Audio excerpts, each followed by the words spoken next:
Əbülfəz Elçibəy Çingiz Mustafayevin milli qəhrəman olmasına qarşı idi. Niyə? Gəlin kadrlara bircə baxaq. Siz o günləri dediniz, ben onu mesela üçün, ben səhv deyirsiniz, tamam yanlış deyirsiniz. Onda gəlin belə başlayaq.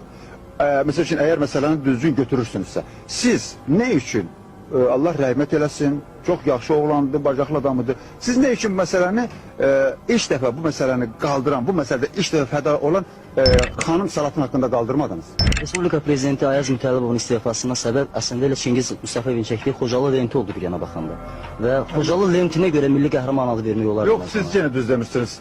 Ola bilsin ki, bir lente göre 2 dənə prezidenti de hakimiyyətini yıkmaq olar. Bu demək deyil ki, buna göre verilməlidir. Məntiqi düz deyil. Hər halda Azərbaycan dünya səviyyəsində reabilitasiyanı məhz Xocalı lentinin hesabına qazandı axı. O da səmərəli görülən işdir. İş yaxşı görülübdür. İş yaxşı görülübdür deyin də o da tutulur. Siz yenə əsaslandıra bilməlisiniz. Bunun səbəbini bilmirəm. Sadəcə onu bilirəm ki, Çingiz Mustafayev Azərbaycanın ən böyük milli qəhrəmanlarından biridir və mənim əmim Elşad Hüseynovla birgə şəhid olub. Allah bütün şəhidlərimizə rəhmət eləsin.